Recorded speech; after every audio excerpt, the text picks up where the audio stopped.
Ladies and gentlemen, we are back for another episode of the Tell No Lies podcast. I am your host, Devin Physique, sitting alongside, as always, the lovely Dr. Ashley Contorno. It's me. And we have a special guest today. A special guest that's dear to my heart. Oh.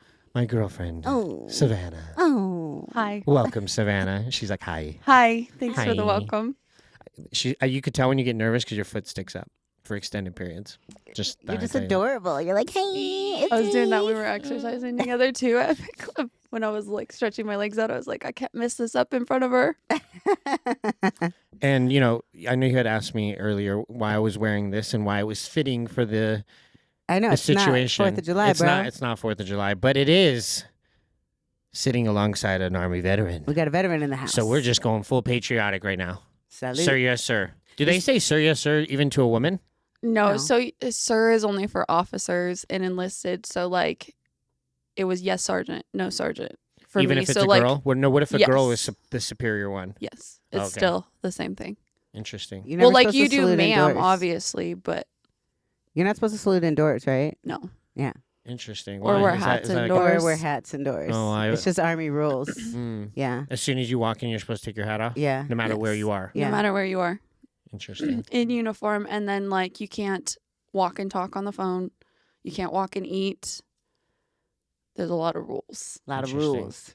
Well, let's unravel before we get to those rules. Yeah. So last podcast episode, Devin and I kind of wrapped the end with introducing the notion that Devin actually has a girlfriend because he's got rules. Speaking of, he's got the 3-month rule, the no post rule, the this rule, the that rule, but they're all broken now because Savannah's broken the mold. She's outlasted that 3-month minimum. Trust me, she would let me know every single day when she was getting closer to the threshold. She's like, we're there, babe. We're almost there. We're almost there. Yeah. It was like a full event.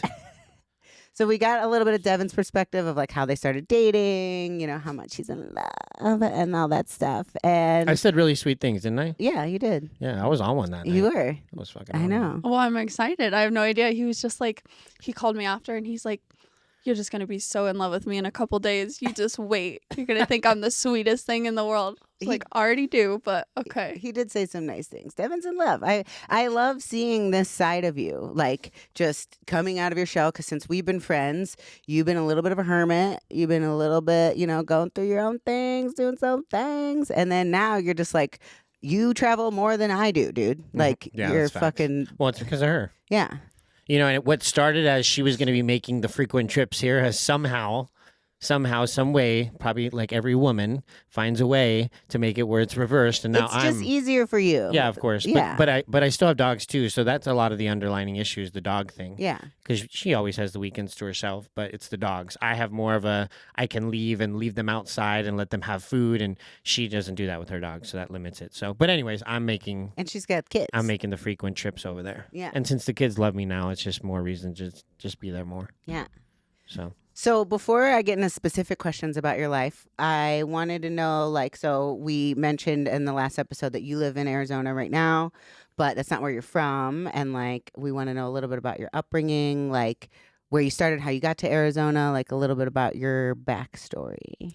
Ooh, backstory. Okay.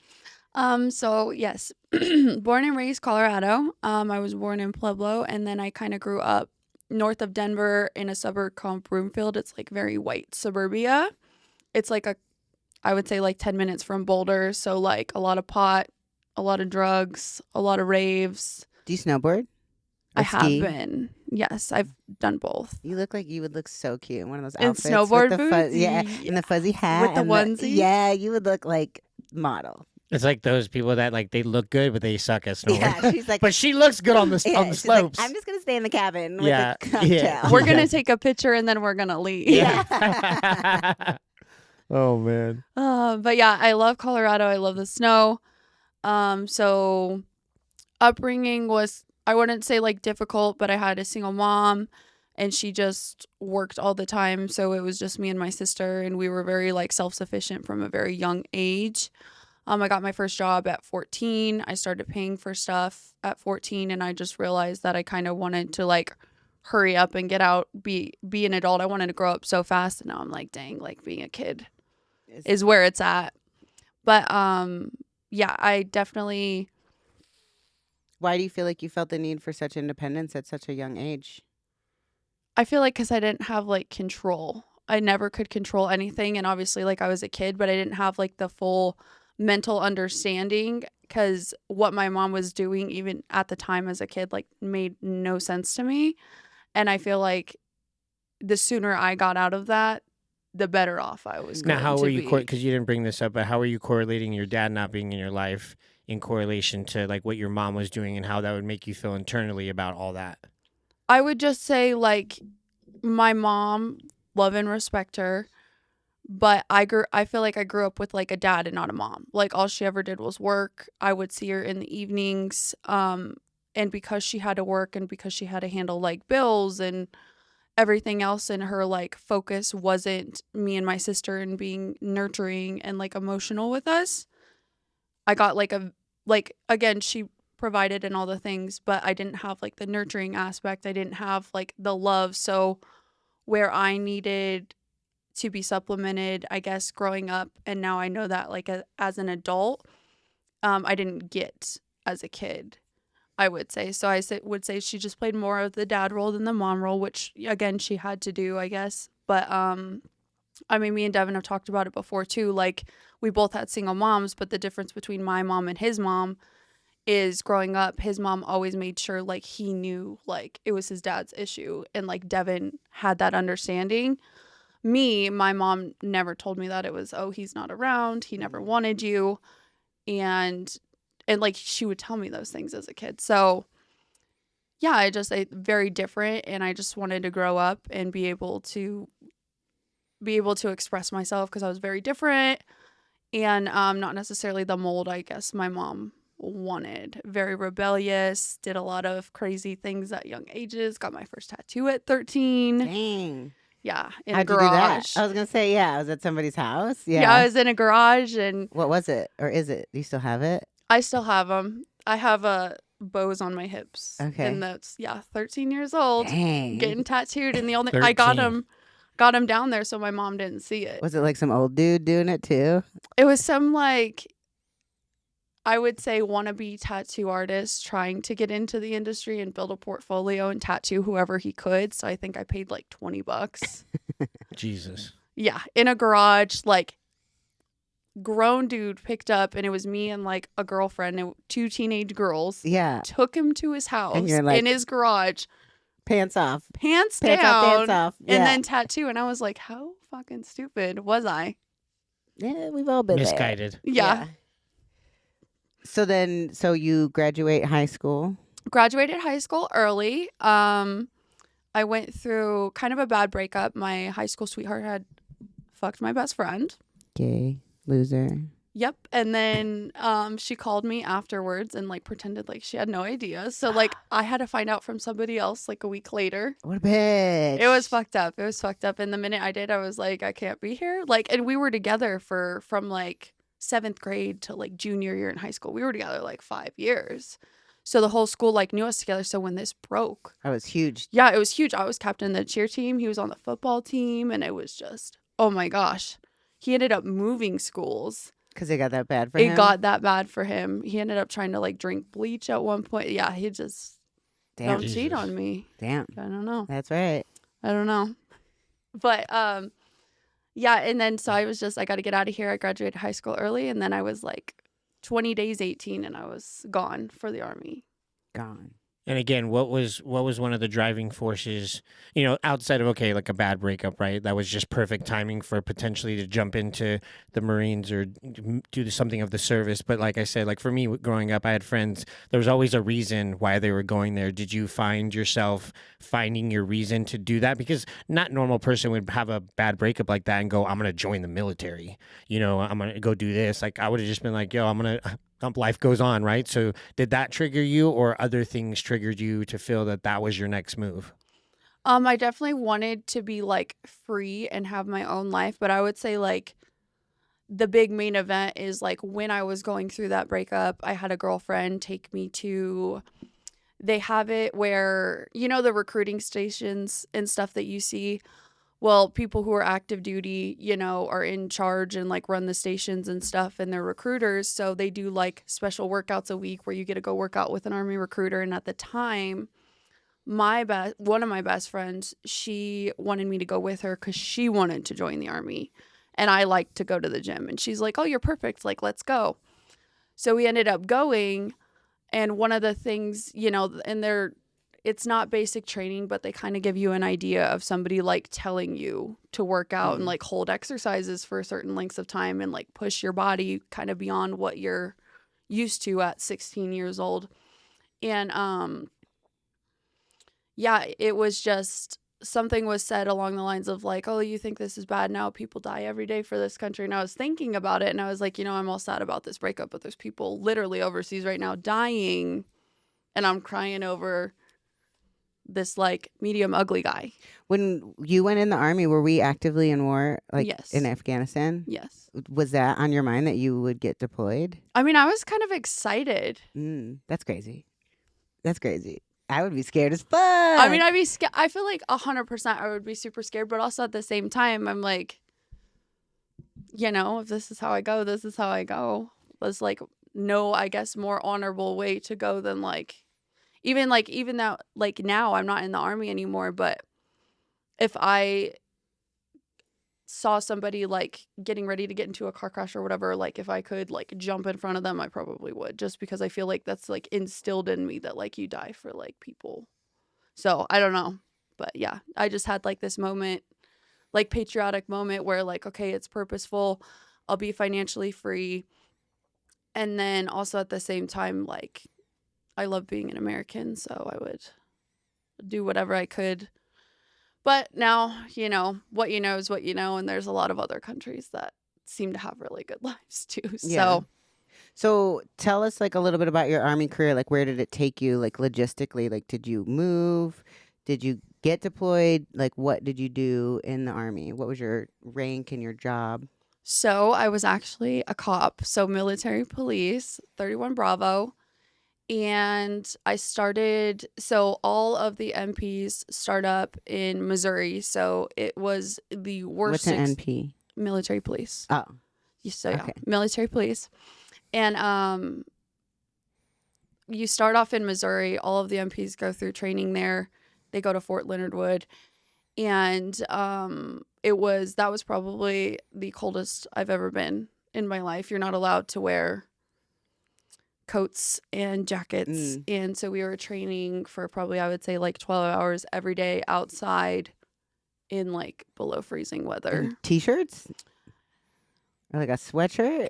You have your cami, so like your green undershirt, and then you just have like your OCPs, which is basically essentially something like very similar to a fabric like this, and you're just... That's cold. It's flame proof though, you know, but can't catch on fire, but you definitely can freeze your ass off. Yeah. And that 6 months was the training for that. So graduated that, and I had plans to go airborne actually, so then I was gonna jump out of airplanes immediately following, but I picked a guy instead. So yeah, you know, life's about choice. Following your mom's steps. I know, seriously. Picked a guy. Well, the Army's weird. So the way that it works is it's like if you're dating somebody, you could be together for 3-4 years, and then the Army could say, hey, you're going here. Unless you get married, that person can't go with you. So what I had done is I decided, I was like, okay, he had asked, he's like, well, let's just get married. You could come back to Colorado, because I was actually supposed to go to North Carolina and be stationed at Fort Bragg to jump out of the airplanes and stuff. So because I had made that decision, I was able to go back to Colorado, but then I wasn't able to jump out of airplanes. So then I basically, my first 2.5, 3 years in the Army, I was a field MP, which is basically out in the wilderness.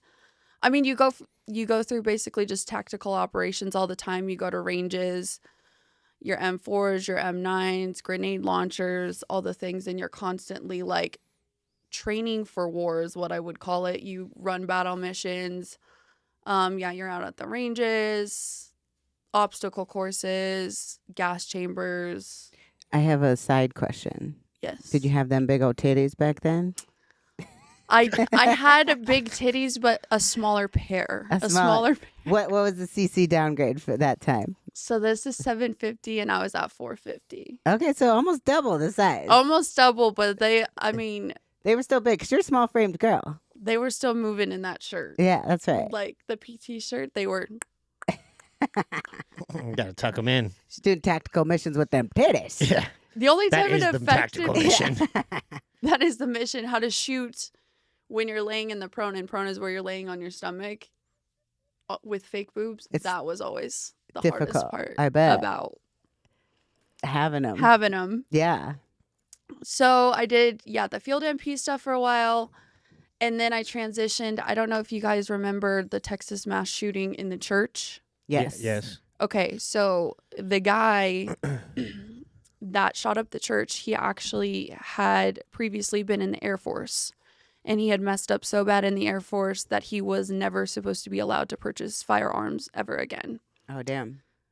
And the military messed up and did not send his fingerprints to the FBI. So that was how he was able to purchase said firearm that shot up the church. How do you miss that, though? Like, you know? It happens all the time. People don't. It's just a piece of paper that didn't get processed correctly, and they could just slip through the fucking cracks. You literally slipped through the cracks, and then ended up doing that. So on purpose. Exactly. So I got put on a detail or mission to where I worked in the criminal investigation department in the Army on Fort Carson, and we had to resubmit every single file to the FBI. I'm talking paper files. Damn. From like the 60s. We had to resubmit all of them just in case. So I did that for a while, and then I had gotten out of the Army for like a couple months and then got back in. And then I worked and then ran the police station. Okay, so I worked my way up. So I started off as an E1, or basically 0, like private, you're nothing, like scum of the earth in the military's world.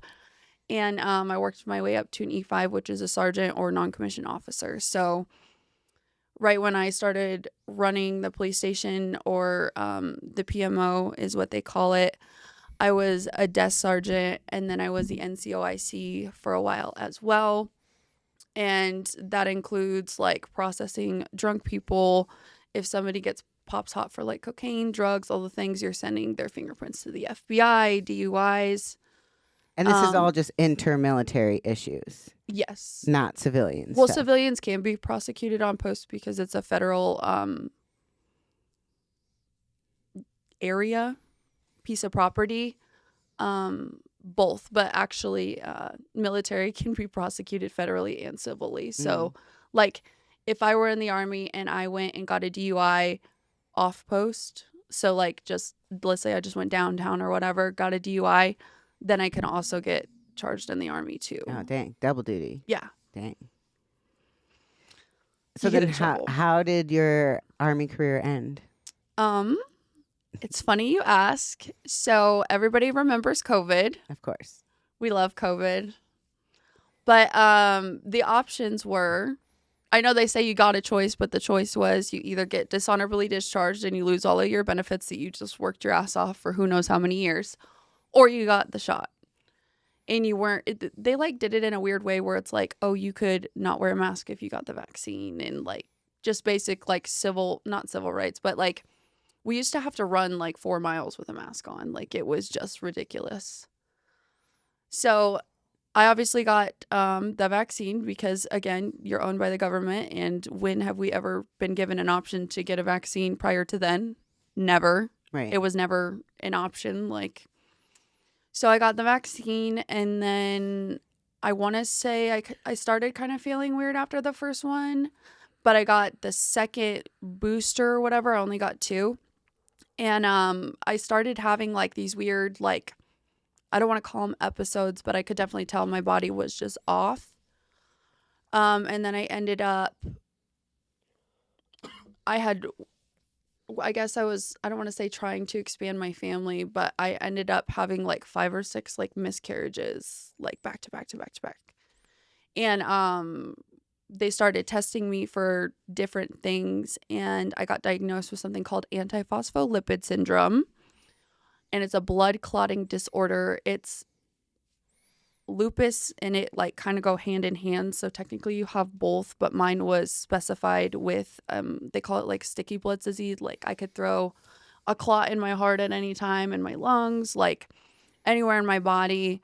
Fatigue, the symptom list is like ridiculous. I have anemia now, so like how it was super, super warm earlier, it's because I was so cold. And I lose feeling in like my hands and stuff. So I moved from Colorado to Texas, and when I was in processing, because when you PCS from one base to the other base, you have to go through kind of like a reception period where they get your medical records. They know that you're there. They tag your car. Everything that is basically anything about you, like they need to know that you're going to be on this installation. And while I was going through that, they stopped me and they were like, oh my gosh, like, I don't know why Colorado didn't stop you. You're not even supposed to be in the Army.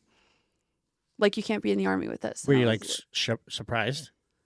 I wasn't surprised, but I was surprised to the degree that it was, because I had just bought a house in Texas. Oh, damn. And I had just moved my whole family there. And then to be told, you actually can't be in. So now what we're going to do is now we have to out-process you, not just of this base, but the entire Army. And those were the options.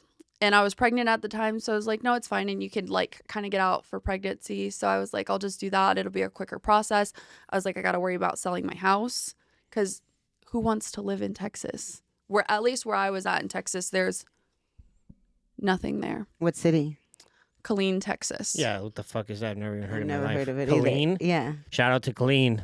Shout out. Someone's going to be like, I'm from Shout out to Killeen, Killeen. motherfucker. Yeah, shout out So to ghetto Killeen. over there. But you moved because that was where the station was. Yes. And I mean, what station is ever really by somewhere where you're like, oh yeah, I want to go live over there? You know, it's like not very many. SoCal. What? Oh, okay, but that's just because it's California. Yeah. But you still have to live away from a nice area. What is it, like Camp Penalty? What is it called? In San Pedro they have naval bases, and Yeah, it's but like, San Pedro. Who wants to live in San it's Pedro? fucking nice on the fucking coast. There's some nice installations. But you still have to drive to the main attraction of what's the best place. Like even for something like that in Colorado, you still have to drive to a city that's more, you know, better than where you currently are. That actual city at station is nothing's there. Yeah, exactly. Yeah, So, well, especially Killeen, Texas. I mean, there is literally nothing. I bet. And the gas stations smell like sweaty grease. Mm.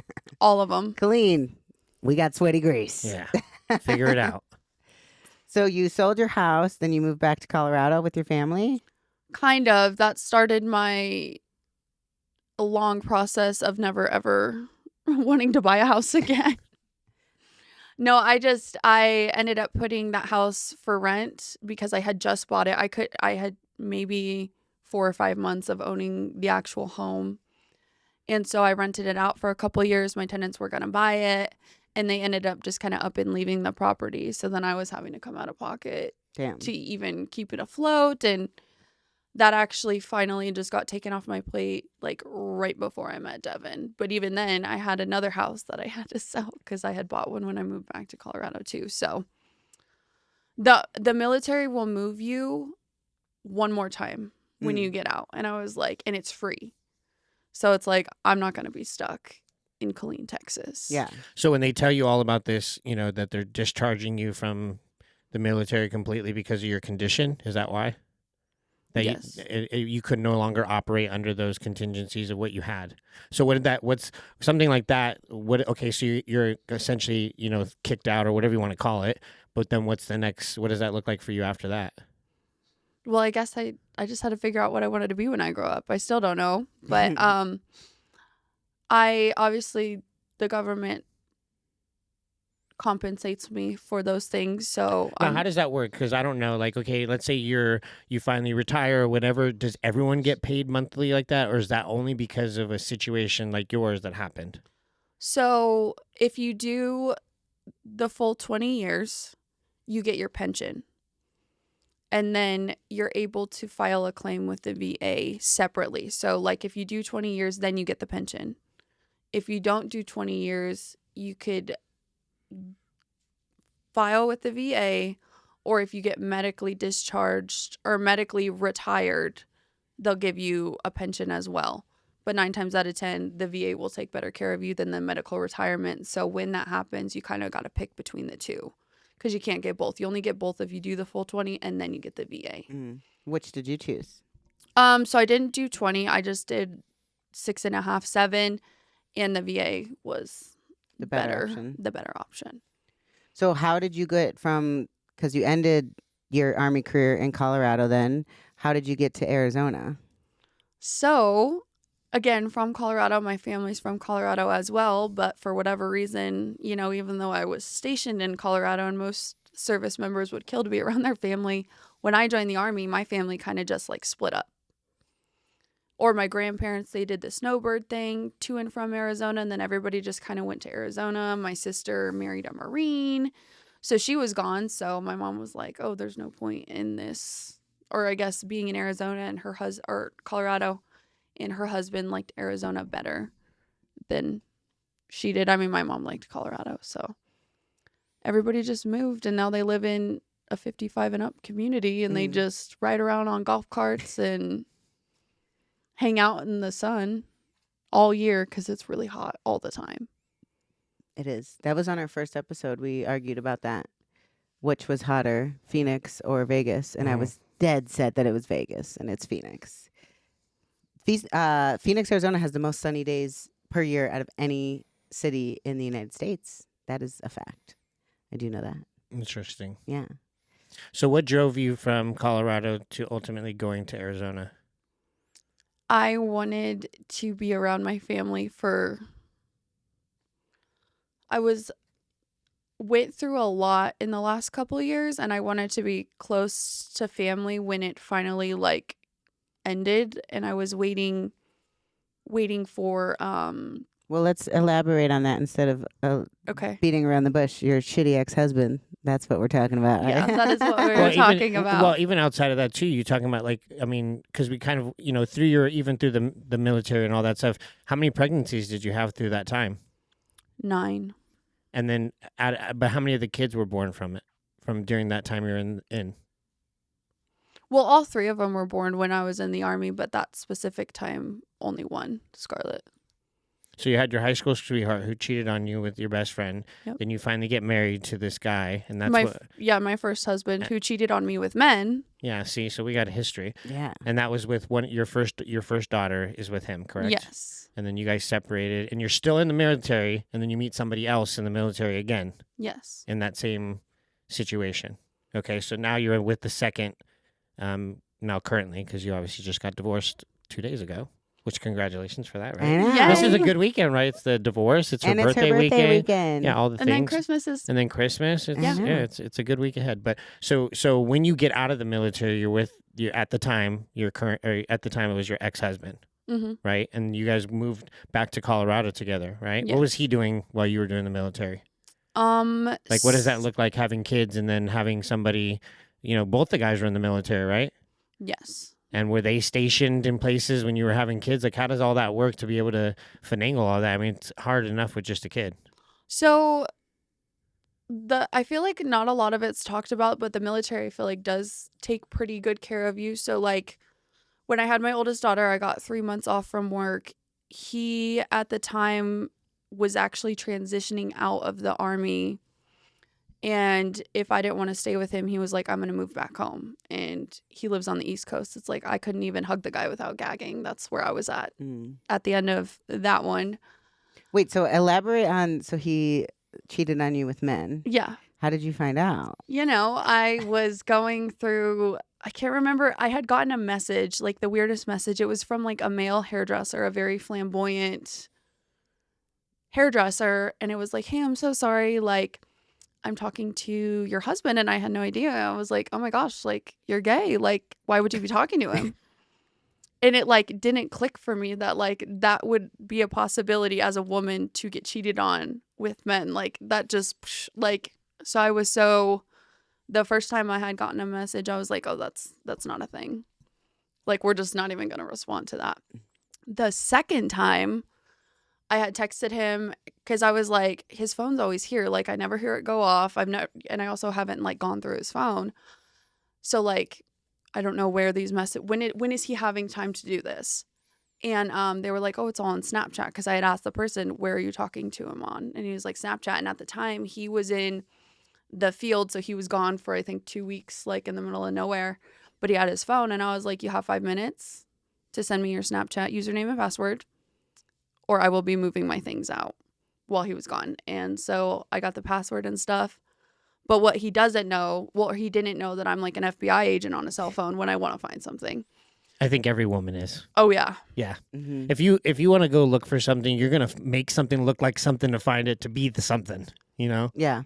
No, I mean, you didn't even have to. I mean, he didn't do a very good job. So what he did was quickly went through whoever he was actually talking to, the men on his Snapchat, and he just blocked them. So at first glance, I was looking at it and I was like, oh, maybe I'm delusional. Like, this is crazy. And I was like, no, I could feel it, you know, like when you have the gut feeling. And I was like, That you know, when you intuition. have to like shit your pants too, because it's like so much adrenaline. Yeah. I was just ready. And I just went and hit unblocked. And like, I guess the settings on Snapchat at the time, I just slid right back over all the conversations. they're And he still was there? saving them too. So all the receipts, every single one. And I was like, oh, he talks to a lot more guys than like I thought. Like, I haven't met any of these people, you know? And I was like scrolling up and I remember being like, oh my God, that's a dick. I was like, oh my God, that's not even his dick. It's just exchanging DPs. Exchanging DPs. And it was like, I don't know how inappropriate we could be on here, but it was. Say it like, all. Yeah, Tell no lies. he was like, spread your asshole for me. And I was like,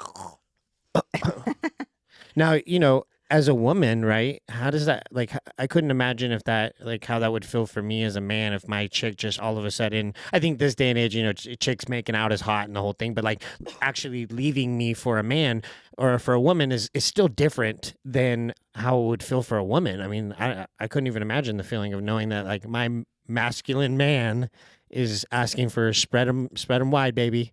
well, and that's the thing too, is like, you would look at him and he looks, I mean, now he looks like he just got out of like prison, but he still does not look gay. Mm.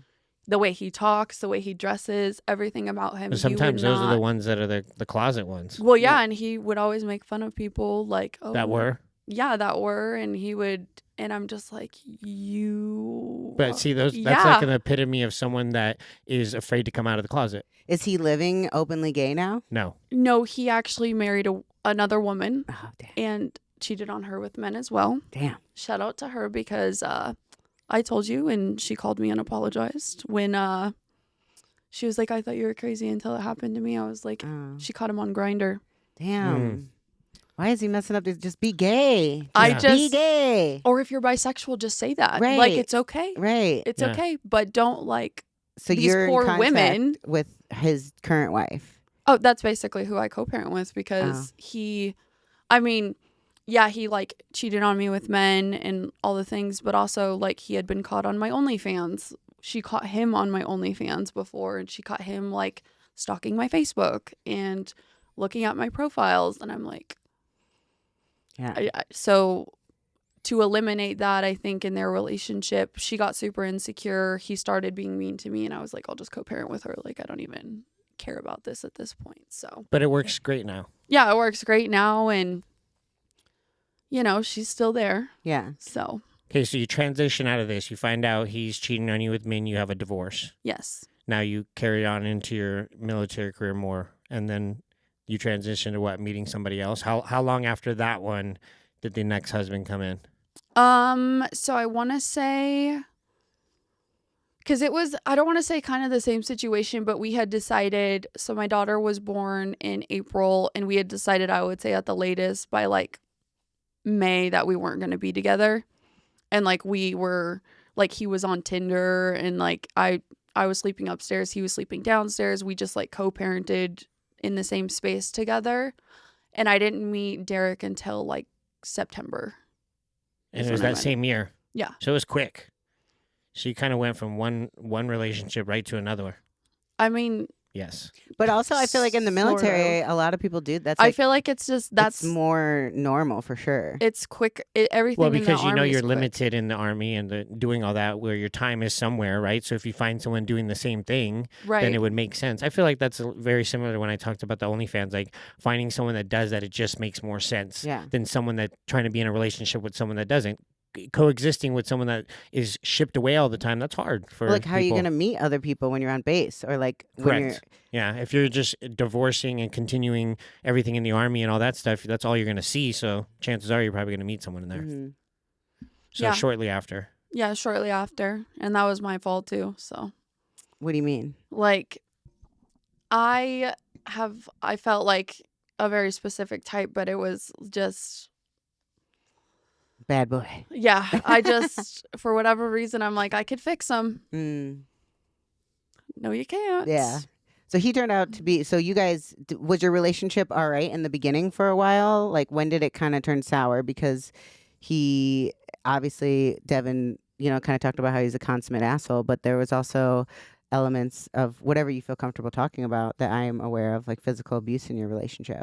Yeah, 100%. So, we were 2018. Yeah, met in 2018. So you were 20. I was actually 19 when we had first met, and he was about to be 30. Okay. And that, even now looking at it, I'm like, what was he doing with a 19-year-old? Yeah. Like, even Yeah. in my mind, I'm like, I hope my kids don't do that. But, yeah, life's about lessons. Yes. Yeah, so we were pretty good for, I would say, the first year, but even then, like, I don't want to say we were breaking rules in the military. We were like very gray area in between rules. Like, he outranked me, but he wasn't my boss, if that makes sense. So like, he was in one unit and I was in a different unit. My ex-husband had called and tried to get us in trouble. Which didn't really happen at all, but he was an alcoholic, and it took me 2 years. It wasn't until I was pregnant with my oldest with him that I realized he was an alcoholic. Like, I literally was so blind. Was he just that good at hiding it? Like, he was functional, or you were just not paying attention? He was definitely functional, and I guess, like, it's so normal for anybody in the army to be like, oh, I'm gonna have a drink after work. Like, that is so normal, because you can't do anything else in the army. You can't use substances of any kind. Like, you get drug tested constantly. All you're allowed to do is alcohol, so it's very normal for, I mean, I heard it every single day, probably at work. Like, oh, I'm gonna have a beer after work. I'm gonna go drink after work. So, but he was drinking a 12-pack every single night, and then like 24 and 36 on the weekends. Damn. That's a lot. While like very functioning, very much so, because you're waking up at 4 a.m. to be at PT by 6, and I mean, he still went to the gym. He was still like very respected in that military setting. But it wasn't until I like literally was like, holy shit, like, this guy's drinking is insane. And then and obviously I was pregnant, so it would be like he's passed out on the toilet. Like, I would find him just. So it started to get worse. Like, you didn't. Yeah, and I notice was pregnant, and I don't ever have very good pregnancies. Like, I'll get super sick. Like, I just not a good pregnant person. And so I feel like the stress was kind of eating me alive, and my daughter was actually born early. She was born 2 pounds, 5 ounces. Oh, wow. How many weeks? My water broke at 27 weeks, but they kept me pregnant until I hit 29. Like, they try to stop labor from happening without an infection, and then once your body kind of either gets an infection or just it happens, so she came out, and she was my baby in a box in the NICU for like 6 months. Damn. So it's pretty crazy. And then, I mean, even then, like, he was in the parking lot drinking, like, behind my back, and I'd be up there by myself, like, not even able to hold my kids. So I got like really, really bad, like, postpartum depression. Went crazy a couple times. I know Devin thinks I'm crazy, but like, honey, I've been real crazy. What do you give us an example of going crazy? See, it's men that make us crazy, you know what I'm It saying? literally is. It is so men. Okay, I guess one time, this was when he was supposed to quit drinking, but it was like before the catastrophic events, but he had told me he was going to quit drinking, but I guess he invited some friends over for his birthday. And like I said, he always drank like 6-pack, like beer. I'd only ever really seen him drink beer, but they brought tequila. So for his birthday, they were all drinking tequila. I had a little bit to drink, which like wasn't that big of a deal. But so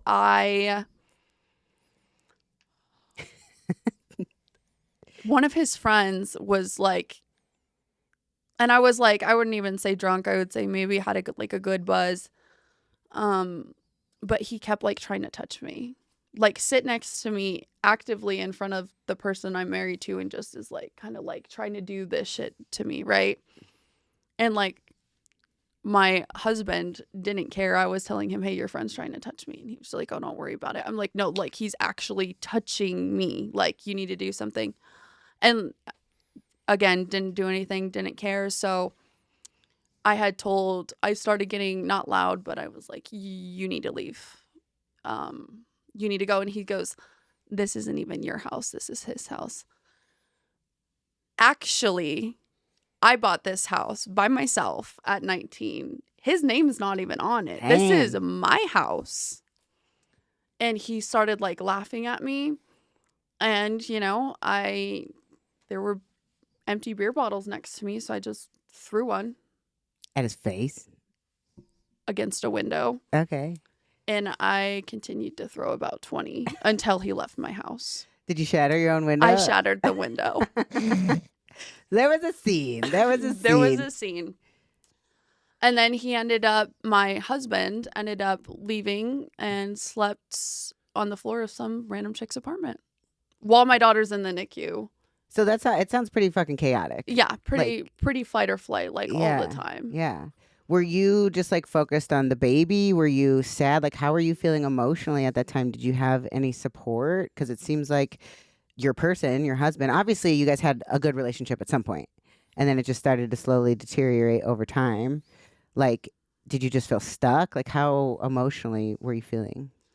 I think I started to like slowly build resentment because for the life of me, I couldn't figure out why. And like, keep in mind, like I was also younger. So when I had her, I think I had just turned like 21. So like, it was like, I wasn't allowed to be 21. Like I got to take care of a grown ass man. So like, I never would drink. And if I did, it would be like either in small quantities or I just wouldn't do it at all because someone's got to be responsible. But yeah, I mean, I would communicate how I was feeling and he never really, I guess, took me seriously or knew how to communicate. And the drinking thing was just huge. Like there was a time where like he wouldn't even have sex with me. Like the drinking was more important. Like I would be like, hey, can we have sex? And he'd be like, no.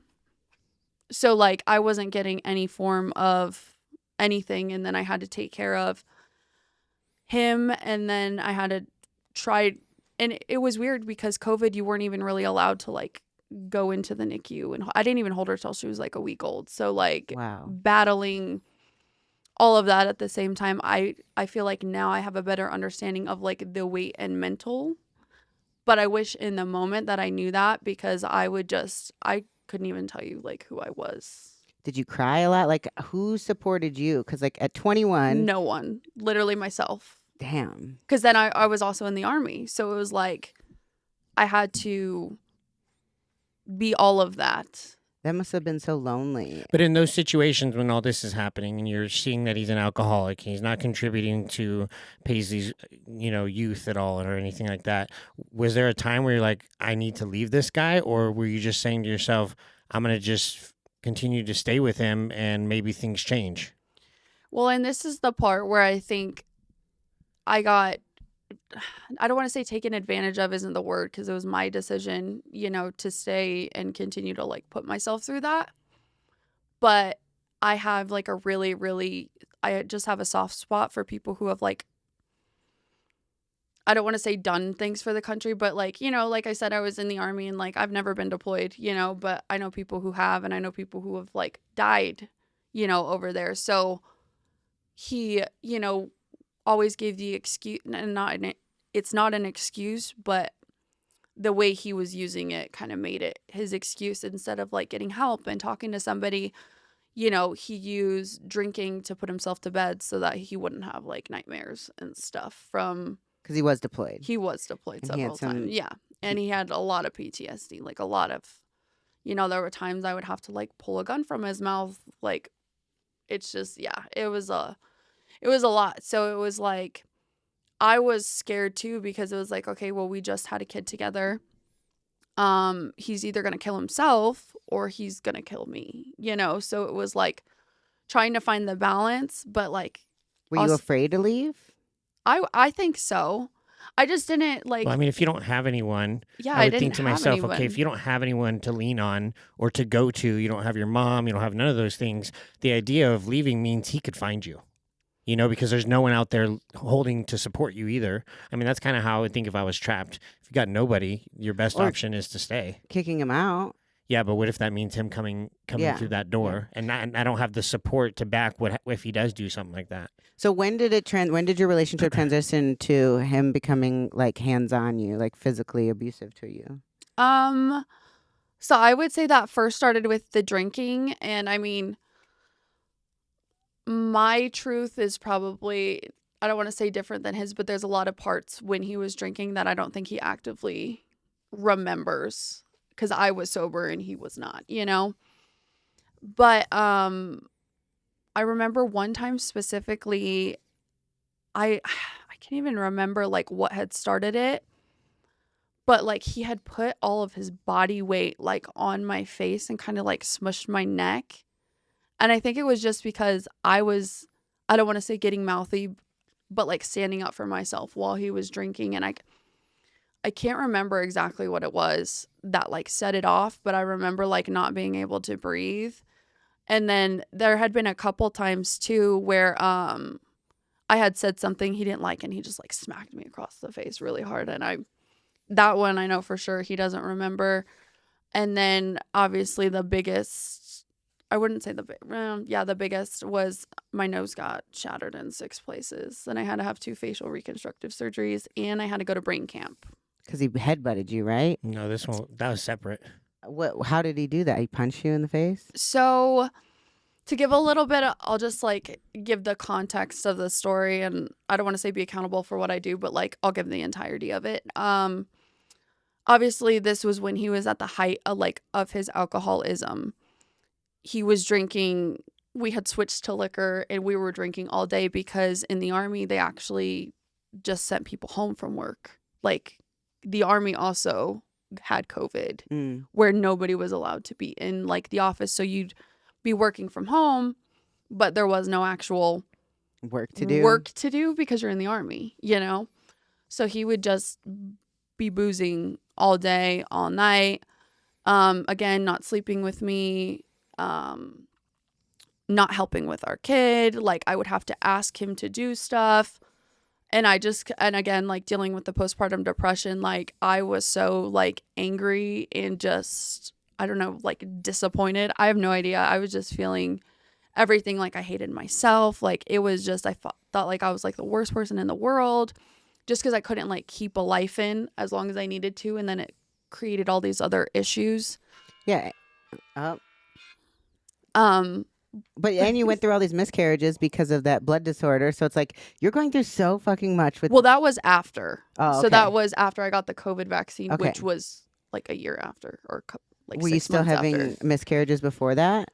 I had one. Okay. So it wasn't my first time, but definitely not as bad as it was like after I had the disorder. So yeah, I was actually doing my first bodybuilding prep and I was excited. And through the kind of network community that my coach had set up, and obviously at this time during COVID, everyone's talking to each other online because that's all we have. So it was like I was making new friends on Instagram constantly. And it was actually a girl who is a lesbian. And I guess like at the time at first I didn't know she was a lesbian. And then when I got to know her, obviously, then I knew she was gay, which will be relevant in a minute. But, so anyways, yeah, we would just talk all the time. We started off as like really, really good friends. And you know how like eventually when you build like a relationship with a good friend, me and you now say we're like, okay, love you, bye or whatever. I would do that to her. And this was the only person that I felt like I could vent to, because if you go vent to somebody in the Army, like, people get in trouble. It affects paychecks. So it's like, that's where it was like, I knew the Army wasn't going to be able to help, because it was like, then it would take from my kid's mouth. So it would take from my mouth. Yeah. So anyways, I just would vent to her all the time. We would talk all day, and we would tell each other that we loved each other and all the things. And we would do like Instagram lives every once in a while. And I remember there being a couple comments of like, oh my gosh, you guys have so much fun together. You guys look like you're so in love. And we would like laugh about it, I don't like vaginas. So like for me, it was Same. like, regardless if, I love her, have I kissed women? Yes. Could I ever probably go down there? Probably not. Yeah. Ever in my life, But we did flirt, not in like, I would say like just in the most harmless friend way. But he looked at that very differently. So when he caught me or found me, venting to her about all the stuff that was going on in my house, he considered it cheating. But obviously that's not the way that I was looking at it at all whatsoever. And I'm looking at it like, this person's my lifeline. If I didn't have this person to talk to, like, I'm ready to blow my head off. So Father's Day comes around, and again, like, I don't drink. So he was like, oh, you could drink today and I'm not going to. And I was like, oh, really? Like, you always drink. Like, so I was like, okay. And I had like, I can't even remember. We went axe throwing, and then we went back to my old stepsister's house to like barbecue. We did some bike riding, and she had made us like homemade margaritas, and that was kind of it. And the day before was when he had found like our text messages, which weren't inappropriate anyways, on my cell phone. And so he was pissed about it. He's like, it's Father's Day, I'm just gonna move on. I was like, cool. So obviously when he had expressed to me that he thought that was cheating and stuff, I had reached out to said person, and I said, like, I can't talk to you anymore, unfortunately. Like, it's just what it is. He found our messages. He thinks this is cheating. And I was like super honest about it. They didn't text me back until my cell phone was sitting on the counter. He had decided he was going to drink. And I had told him I had cut off communication, because I did. I had sent the message or whatever, and that was it. And so he finds this message all fucked up, thinks I had already cheated on him, and he's like, let's go, we're leaving. I was like, we need to spend the night here, because like, I've drank, you drank, like, our daughter's with us. We ain't driving home. We're not driving home. And yeah, so he ended up driving. I didn't want to go. I wanted to stay at my sister's house, and he was like, well, if you don't come now, you're not going to have a ride to work in the morning, because I'm not going to come pick you up. And I was like, fuck, like, obviously could have done literally anything else, should have, didn't. And then he started immediately like yelling at me in the car. At one point, he thought he left his phone at my sister's house. I can't really remember. And ended up finding his phone. I think I had like tossed it in his lap. He throws the phone back. It like hits me in the face. And then he takes my face and he slams it onto the dash. But also, disclaimer is, I don't actually remember if I got punched, if it hit my face, or if it was the phone, because I lost consciousness immediately following. The police report says I got punched in the face 3 times. The doctor who performed the nose surgery on me said that not a human force shouldn't be able to create. So like, it was broken, like my eye sockets right here were fractured. This was completely fucked up. I had a huge like gash in my nose. That sounds like slamming your face into the dash. And I had the biggest black eyes you could probably ever see. Yeah, so, and then again, I lost consciousness immediately, like right then and there. And I guess right before I lost consciousness, I had actually called my mom, and I was like, call 911. Damn. So they end up finding us wherever my car was. And I ended up having to go pick my car up a couple days later, because it was parked in a neighborhood. And I was like, why are we even here? Did they arrest him? Oh yeah, they Okay. arrested him, but I had no idea. So like I'm still unconscious. They ended up taking me. What about your daughter? Where was she? Oh, she came with me in the ambulance. Oh, so but she was I'm in the car unconscious. when all this was happening. Yes. So I'm unconscious. She's in the back. They take me and her to the hospital, and when I wake up in the CT machine, and I'm about this far away from like a scan, and I Freak out. freak out Yeah. because I was like, where the fuck am I? And I was more concerned about where my daughter was. I didn't care about what was wrong with me. I was like, where's my daughter? And I'm freaking out. They had her, the nurses were. They had her, and I was like, okay, well, I want to leave, like, because I'm like, I don't want anybody to think I'm not a responsible parent, and that's my number one. I was like, I need to get my daughter home. Like, I don't want anything involved. I had no idea where he was, no idea he had gotten arrested, didn't know what my face looked like no memory of any of it. I just know I'm right here, and where's my daughter? So I ended up calling my stepsister. I said, you need to come pick us up now. I was like, I'm not staying here to like get in trouble, because I was in the army too. You know what I mean? Like, you get in serious trouble for like, not that I did anything wrong, but like, I would never want to give anybody a reason to take my child away from me, even if it wasn't directly something that I did. So that was my biggest concern. And then the doctor was like, okay, well, you weren't still in your scan, so we don't know if your nose is broken, but you have a gash in your face and I need to stitch it up. And I, at that point, was being an asshole. I was like, you're not touching me. Like, I'm leaving. I want to go. And he was like, I need to stitch it. I'm not going to let you leave like this. So he ended up stitching me, and I was like, you need to hurry. And he's like, I'm not going to numb you then. And so like, he didn't numb me, and I just stitched in the face. My sister ended up taking us back to her house, which is where we had literally just left, where we said not to leave. I spent the night. All of a sudden, my phone's going off in the morning, and I'm like, who is this? It was the jail, because I had no idea where he was. Damn. I had no clue that he had been arrested. I didn't know anything. I finally answer, and the first thing he said on the phone was, you fucking put me in jail. And I was like, why are you in jail? And then my sister was like, you need to go look in the mirror. And I looked in the mirror, and I was like, oh my God. And then it just starts rolling downhill, because the way that it works is once somebody in the military gets arrested, i.e. him, there's notifications that get sent off. So if I'm in the army and I get arrested off post, their police department's going to call the army police department. They're going to call your boss, and then they're going to call your boss's boss. And everybody finds out what you did. Everybody. So yeah, and then I just had to go into work to talk to my boss the following day, and they were like, you need to not come to work for a while because your face looks pretty bad.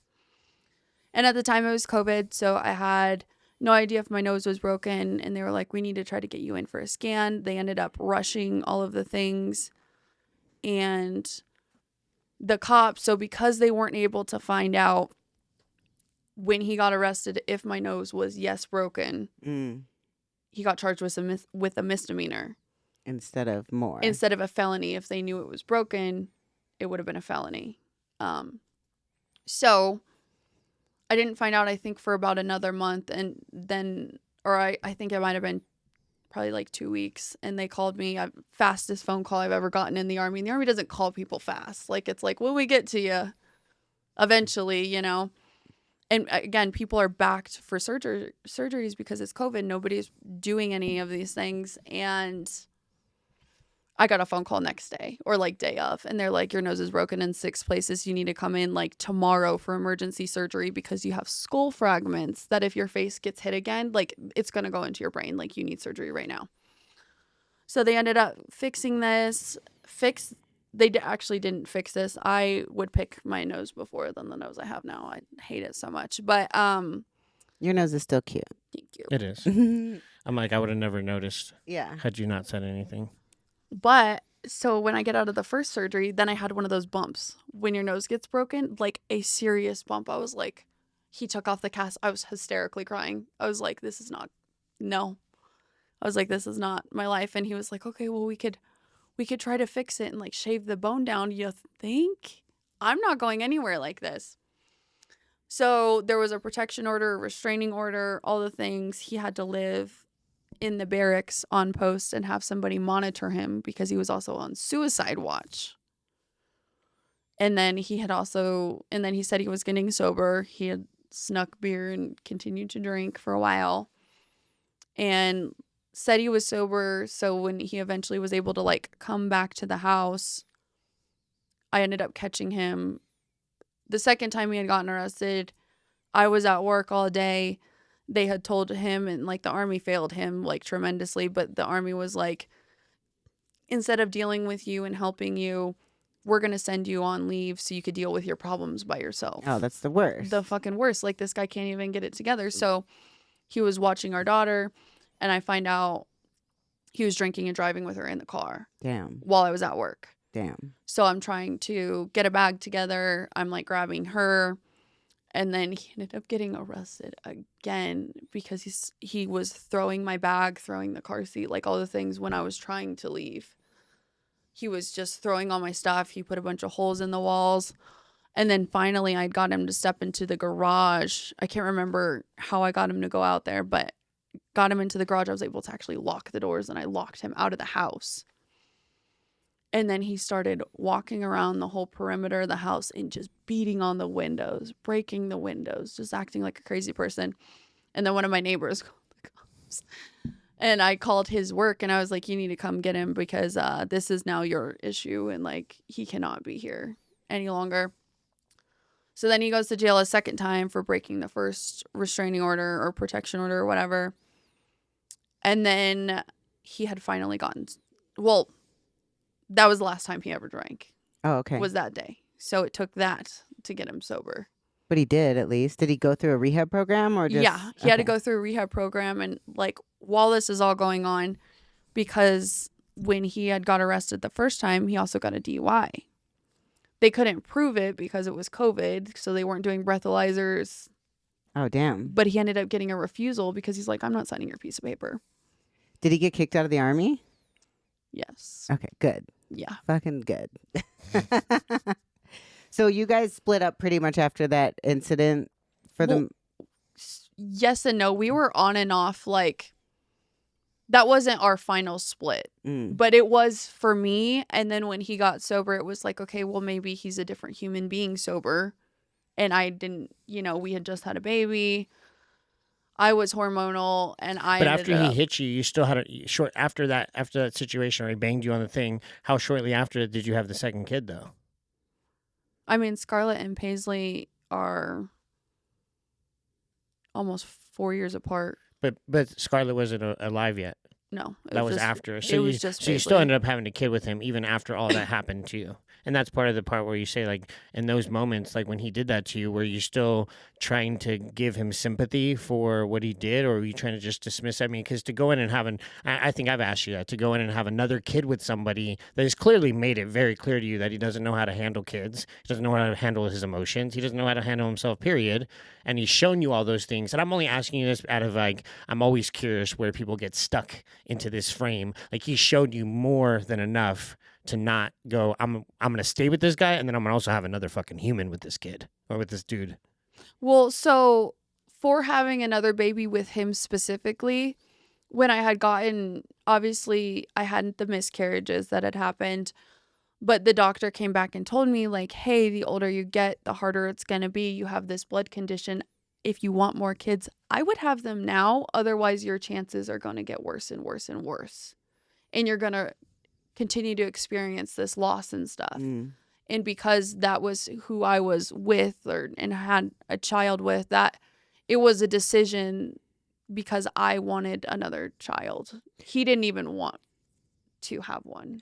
Like, going through this, you're telling the story, and like my brain is doing hula hoops because, like, you basically were a child when you left the home. You were barely 18. You graduated high school. You go into the Army, and then it's like you kind of just, you didn't have a father figure growing up, and then you get stuck with these men, right? So it's like you're replacing your need for Right. that, and it's just like you're so fucking young, and you had this first kid, and then that marriage, that guy obviously needs to just be gay, and then your second marriage, you presented himself as someone and something else, and it evolved into, and it's just like you didn't have the skill set as a woman, as an individual, to stand up for yourself. You didn't have the social or emotional support to know any better. It's like, how fucking scared were you, dude? Like, I could only imagine, like, you're like, this is my only option. Like, you were probably just always in flight or flight. That's literally that's what it was. And it took, I mean, I eventually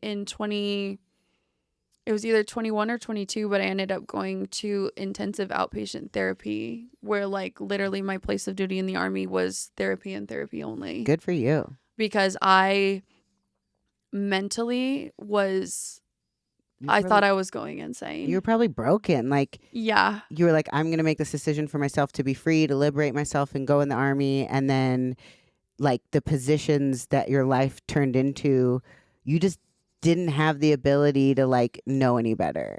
Well, yeah. And then now that and it sucks, like, it sucks when you know too, because it makes you think about things more than once. Like in my mind, I'm like, one, why was I with somebody 30 at 19? Yeah. That to me is a little, like, We- I like older men, but like, He probably emotionally manipulated you. oh, 100%. Yeah. Like He's knew, been doing it even to this day. Yeah. yeah, like, Even though he's not physically in her presence on a daily basis, but that hasn't changed, That's why I question those things. But again, I think being in her life now and being able to point those things out and also having her know that I support her, it makes her feel confident in her decisions to move forward. Back then, she didn't have anyone to make her feel like if she made that decision, that was a confident one because someone else believed in you. Yeah. well, and also at the same time, all I had all I've ever had in my life was my mom and my grandparents. My mom was telling me, oh, he's not a bad guy. This was, he just needed to get sober. And then that goes back to your mom's situation where she was constantly having boyfriends and moving places for them. And, so it's literally you were being thrown things. It's kind of like we talked about these dudes that end up in prison at 13 years old. Well, they were products of their environment. Yeah. You were a product of your environment. Your mom's and giving there you was terrible advice. there were so many things that Yes. that came your way, only to think that going into the service was going to better your life. Yeah, well, exactly. And I had my mom in my ear, like, I don't want you to be a single mom like I would. Like, that would be divorce number 2, which at the time, that's how many times she was divorced, and she didn't want that life for me. So it was basically like, you need to make your marriage work. And instead of being like, no, Savannah, you don't deserve this, she was kind of the opposite. Like, oh, it'll get better. He can get better. Don't make the same mistakes I would. And she actually started getting put on medication because it was stressing her out so much. Damn. So it was like I had the guilt of like stressing my mom out because my relationship was stressing her out so much. So it was like I couldn't even talk to my mom.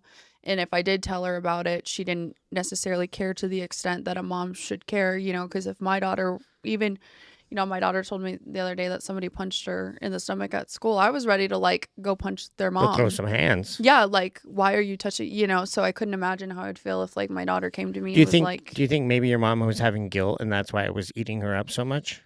I don't think she understood to like the extent.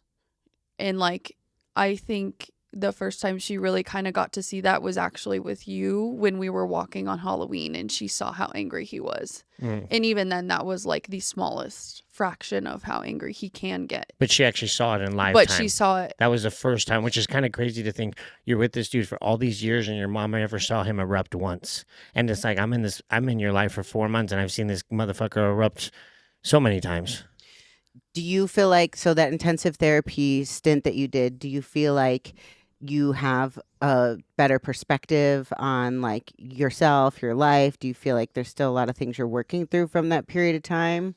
Or, do you feel like you're a healed woman? So this is where I guess my mindset about the situation has been for, I would say for about a year and a half. Because like the therapy helped, but what sucks about therapy is I feel like I love therapy and I think all of it's really great. But in that moment and during that time, I had the hardest time shutting it off because it was what I was doing for 8 hours a day as I was talking about all of these traumatic things, not just specifically what he did, but all throughout my life. And it was like, do we ever talk about happy things? And because I was doing it for like 16 weeks, that's all it was. So it was like opening up a can of worms, and I had to be able to put the lid back on. And that took me a little bit longer than I guess I anticipated. But I would say about a year and a half ago, I had this realization that like at the end of the day, I got my 2 beautiful girls from it. And that's like the most important thing in the world to me outside of Devin. But if it took,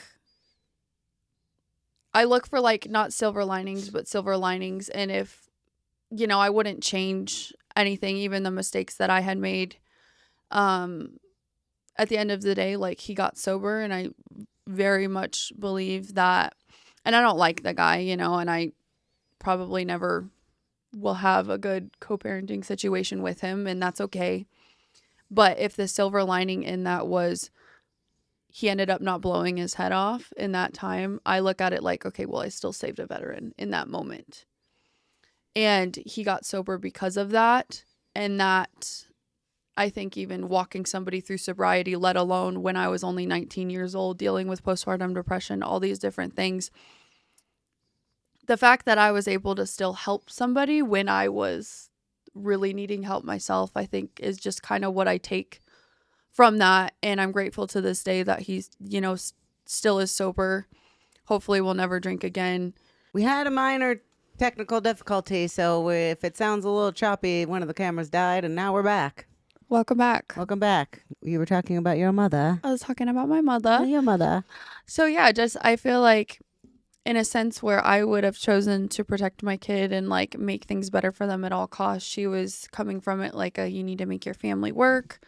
It's not that bad. And it had me questioning, okay, like, maybe this is what a relationship is supposed to look like. And because I never got to witness firsthand what a man loving a woman correctly looks like, and because again, my mom, I had stepdads and she had boyfriends, and never was shown what that good relationship and like how a woman should be treated. So it was like I had to go through and learn what I wanted, what I didn't want, my love languages, how I wanted to be loved, and how I needed, because also at the same time, I was never taught how to treat a man. So I'm sure like, obviously, I had my own issues into the relationship, but a lot of it was I'm like passive aggressive, and like I had to learn to hone in on some of the stuff that I was doing. Like, okay, moving forward, I never want to like treat somebody else this way, or like I don't ever want to come off this way. So I had to like rewire my brain chemistry to be able to accept love and give love, because I definitely like at the end of the day, through and through, I think I've always been like a hopeless romantic too. And I've always kind of leaned into the like, I like manly men who could do manly men things. Like, how do I put it? Like, I want you to look like you could survive in the prison yard, but be like a teddy bear. Yeah. Yeah. I think it's interesting because knowing Devin, like I know Devin really well. We have all these deep chats all the time. And knowing like the background of your guys' relationship, and obviously being Devin's best friend, I get to see things, and getting to know you, I get to see things, and like it just makes sense how like it's difficult for you sometimes to like accept Devin. Not that you don't accept him, but like accept his love, because it is genuine and it is pure. And this is like the first time you've been with a man that isn't ulterior motivating, like trying to be with you for something else, or manipulative or harmful. And it's just like, he is who he is, and he's giving you this, and like you have to do the work of accepting it too. I think, yeah, Devin is who he says he is. And Devin looks, I don't know, I don't want to say hard on the exterior, but is the most genuine human being I think I've ever met in my life. And I think a lot of the relationship just really took me by surprise. And because I was in a place where I'm just, and I got to a point where it was like, this is who I am. take it or leave it. And I think something that stood out specifically to him was that I was so upfront, open and honest, like, hey, this is what's going on in my life. Understand if you don't want to be there, blah, blah, blah, blah, blah. And because of our connection and our communication, it's something that has really, like, I don't want to say developed our relationship, but like, I feel like I've known Devin forever and we've only been together like 4 months now. So yeah, I think, plus he gives, like, he is everything that you never have to ask him to be, if that makes sense. Like, there's things that he's already thinking about. And then when I go to, like, he's already like 10 steps ahead of me. Like, I tell him this all the time. Like, I'll start running into things when I'm around him. It's almost like it turns off, and then he thinks I'm ditzy, but I'm actually like really capable when he's not around. Because you're following his lead. It's just in more. his presence. Yeah. Yeah, in his presence. Like, I don't need to turn on my brain, and I don't. And it's just, he just wants me to be happy, and like, that's it. Like, even when we went to the rave, I was like, you're just going to go and make sure I have fun, and like, that's it? He's like, yeah, that's it. That's like my job. I was like, right? no way. Devin's a good egg. No, he's the best egg. And I think him creating, well, and, you know, Devin believes in therapy a lot. And I think, you know, and he's been so open and honest about like his, you know, past relationships and his mistakes. And anybody could look at that and be kind of scared. But I think, you know, you have to accept somebody for who they are and everything that he is. You know, I don't ever think he would ever put himself in a situation to like hurt me ever. Yeah. And that's just like, I just trust him like so much through and through that it's not scary, but it's one of those, like, you know, when you watch like a rom-com movie and you're like, this is such BS. Like, this is not real. I met Devin and I was like, I get it. I get it now. I had a rom-com love story, so I get it. After 4 months of dating is when Steven and I moved in together. And then 6 months is when we got engaged. So, like, I know it can happen fast when it's right. And there's no timeline to love. Yeah, there's no timeline. Definitely no timeline. And I think, yeah, I don't know. Devin doesn't tell me. It's always a surprise. I don't know what my next timeline is. The next timeline, because I made it past the 3 months. Yeah. Well, I think what's next is we're going to have you on Tell No Lies again. Because I wrote out all these questions and I really didn't even write a question about like wanting to get to know just like your background. And then that led into just, I didn't even look at my iPad the whole time. We were just, you know, kind of naturally talking. But there's so much more to your story that I think the listeners will identify with. Like, you know, you've gone through a lot. And I think that we will have you on as a recurring guest to get more of your story. Maybe just to have you as a third when we talk about other crazy things. Because you ain't going nowhere, girl. Yeah, the 3-month rule. It's over. So do you have anything like you want to end with to tell the listeners? I don't know. I just love Devin. She just loves Devin. I just love Devin and I'm here to stay. She's here to stay, baby. I'm here to stay. And it really sucks if you don't know Devin the way that I know Devin, because you'd miss out on like a really great person. Oh. So I'm just lucky to have him, lucky to be here, and lucky to be a part of something that I know he puts his heart and soul into, and you put your heart and soul into, and just sharing energy and stuff. So I appreciate you having me. Yeah. And I also want to say thank you as Devin's best friend that as a female, like there's never been an issue with us being friends. Like, oh yeah. And I love that because bitch, I ain't going nowhere. So yeah, Ashley's also here to stay. Yeah, so like, I wouldn't say that like that was a concern for me. Like, oh, when Devin gets a girlfriend, am I gonna have to worry about it? But like, it's just something that happened, and I didn't have to worry about it, and it was nice because you know there could be an element or air of jealousy or whatever because I am a girl, but like, it's. You know, we're best friends, and I also want to embrace and be really good friends with the person that's the most important in his life too. And the fact that we get to do that and share that is meaningful to me. No, I think Devin as a whole is, again, the most incredible person, but I think now that he's gone through what he's gone through, he doesn't even have anybody in his life that isn't anything but walking examples of how to treat people, how to be kind, how to be a good friend. So And I mean, you're the epitome of like a perfect friend, a perfect person, and just I ain't perfect, girl, but I appreciate it. pretty close, pretty close. But I think, you guys aren't going to see me because we have camera issues, but I think it's about being perfect in all of your flaws too, because you could still be Yes. authentic, and you are. I think a lot of our relationship is on, communication. And so from the beginning, like, you were an important part of my life. So if she was to come in and have a problem with you, then we would have a problem. So I think the communication out the gates of who you are, what you represented to me. And then we've talked about this too. Your energy, it doesn't even matter if me and you weren't friends. If she met you, she'd like you anyways. Yeah. Because you're just that type of person. It doesn't change whether we're friends or not. So the idea that no one would like you, that I was bringing into the picture, they'd be fucking retarded. They wouldn't be meant for me anyways. That's right.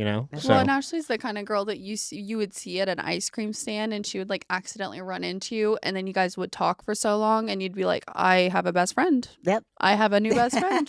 And that's just her personality. So I feel like regardless, like Devin said, people would have to be crazy not to like you anyways. But the way that you also care about him and stuff, I'm just so grateful that you were you've been there for him too. You know what I mean? Yeah. I'm just blessed that he has us both. Yeah, me too. So that is all, guys. We will see you next time. We will have Savannah on in the future for sure. We will talk about more of her life, fun things. We will talk about them titties, you know what I'm saying? Can't get enough of them, baby. And Ashley Contorno, Devin Physique, and it's Savannah Fox, or Vanna Fox. Vanna Fox. Vanna Fox. And this is Tell No Lies Podcast. Bye. bye, guys. Bye.